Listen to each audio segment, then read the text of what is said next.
In this video, we will be covering how to create a pivot table. So at this point, you should have a pivot table fields up and running on the right here. And just as a quick reminder, if it doesn't show up, just make sure you click on within this graphic here and this will appear. And if it still doesn't show up, just come to the pivot table analyze tab and make sure that the field list items is turned on. As I have already mentioned, pivot table is basically a filtering tool. And then you have the pivot charts, which represents the data that's been filtered. But just for now, we'll take a look at how to create a pivot table. So we have these four areas here. We have filters, columns, rows, and values. So what I'm going to do is I'm just going to straight away click, hold and drag and pull the salesperson here in the rows. As you can see, we are presented with the names from our table, which is this table right here. And of course, those names are put within the rows at this point. If you want to get rid of any of these items here, you can just click, hold and drag and pull them onto this spreadsheet like this and let go of your mouse and they'll go. But you notice that they don't delete this, they are still available here. You'll also notice that these are basically the headers of our table. So we have salesperson, number, area, total sales and so on. Back in the table, we have salesperson, number, area, total sales and so on. So that's why it's important to have your headers. Okay, so I'm just going to take this salesperson and put it straight into the rows here and you can see what happens. But what would happen if I took this and put it into the columns? Well, now the names run across the page and which is perfectly fine. So when it comes to building a pivot table, you can decide, do you want the items within the rows or within the columns? Most of the times you will be using the rows. And I think this is the one that is probably work the best. If I were to take the salesperson and put it into the values here like this, now it is just telling me that I have 50 cells with the values inside of them. When it comes to the values section, this really just deals with the numerical values. So we'll take a look at that in a moment. But basically that's what this does. And then we have the filters, which is something else that we will be looking at in a minute once we actually build a pivot table.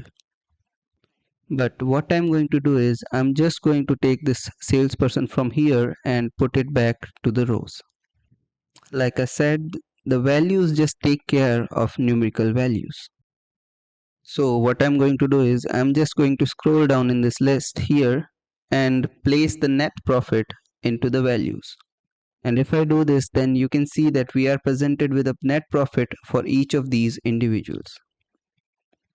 You'll notice that we have some figures formatted as a currency.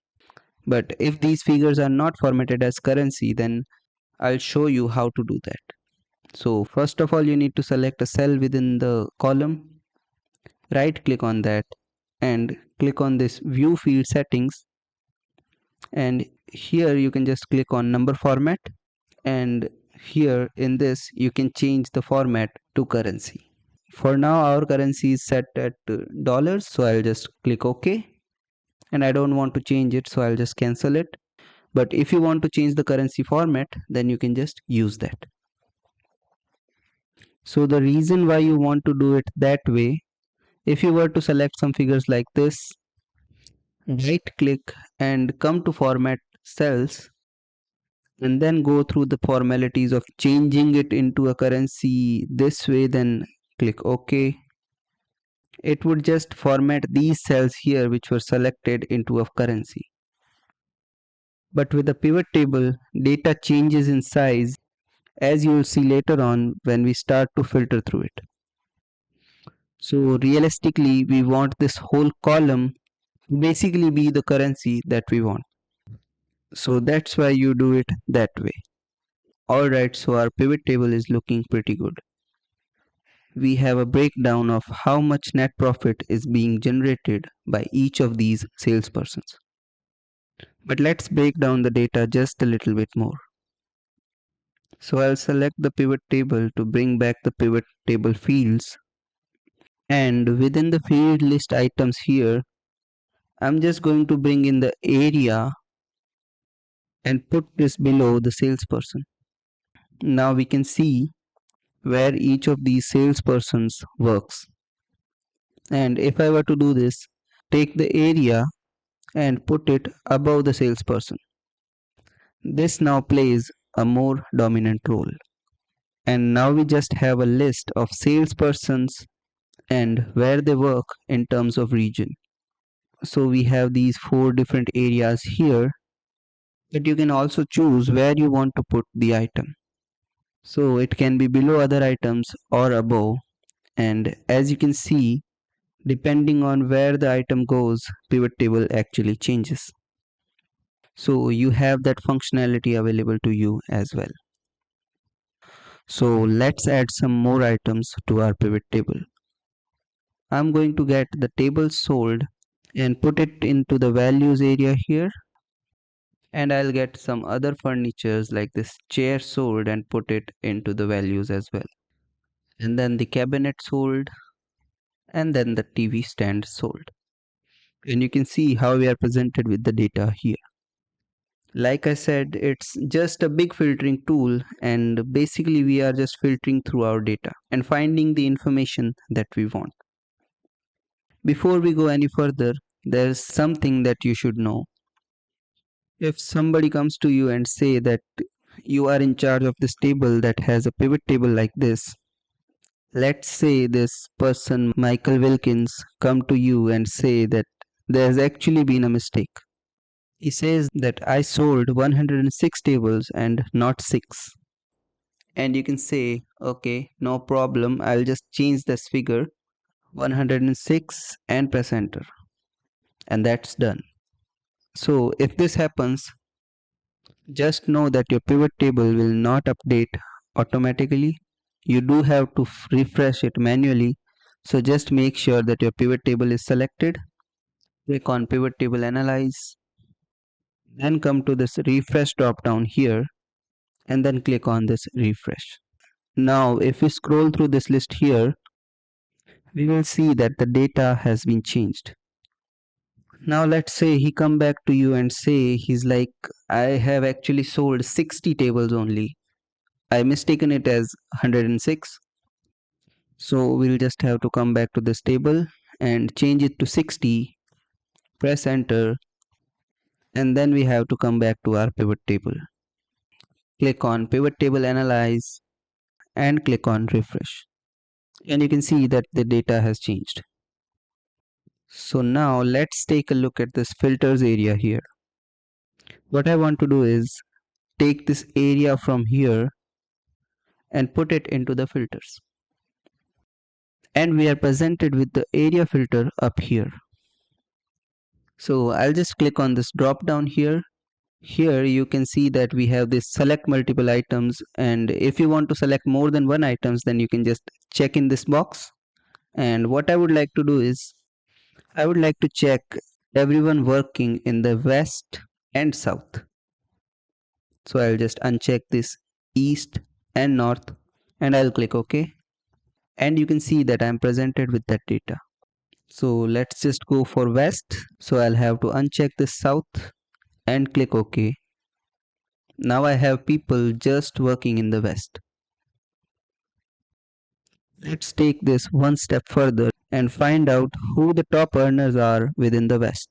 And I think the best field item to do this would probably be the total sales, because I think this would offer a good reflection of just how well they are doing for the company, because it's a commission based job.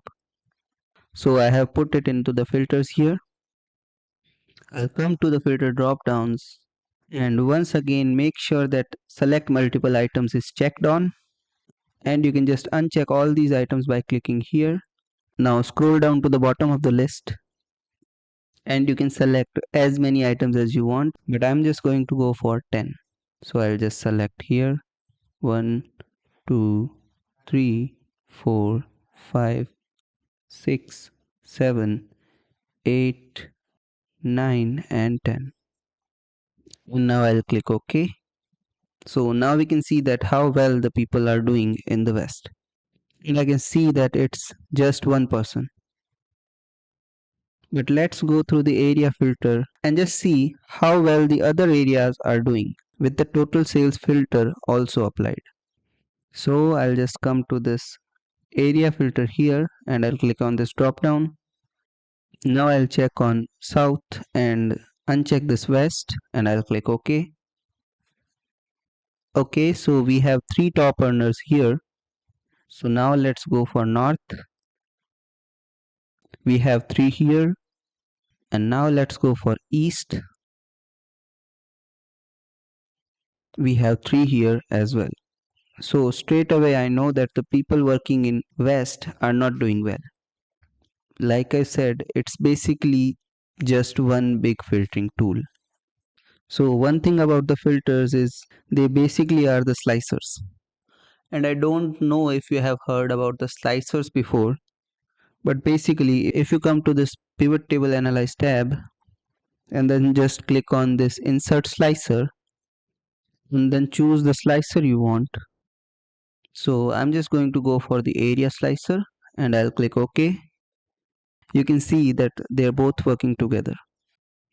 So it really depends on how you want to filter your data.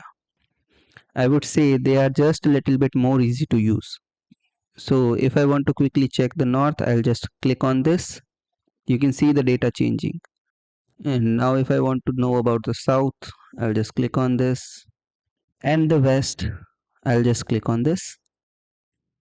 And if I want to check 2 areas, I'll just have to hold control and select the areas that we want to check. So I'll just select north and I'll let go of control. And then to clear all the filters, you can just come to the clear filter option here and click on this. And everything will go back to the way it was. The slicers will play more of a role when we come to actually inserting pivot charts. But just as a quick reminder, as you can see, they work together. The slicers are basically filters. And to get rid of a slicer, you can just click on it and then press delete and it will go away. And to get rid of a filter completely, you can, if you want to, just come to the drop down here. You could just click on this all and click OK. Or just click, hold and drag the filter items onto the spreadsheet. And you can see that our pivot table has been reset. That's pretty much it for pivot table for now. Just a little something that I'll show you in the next tutorial. But what I would recommend you do is just experiment with these 4 areas here and see if you can just build a pivot table that you want.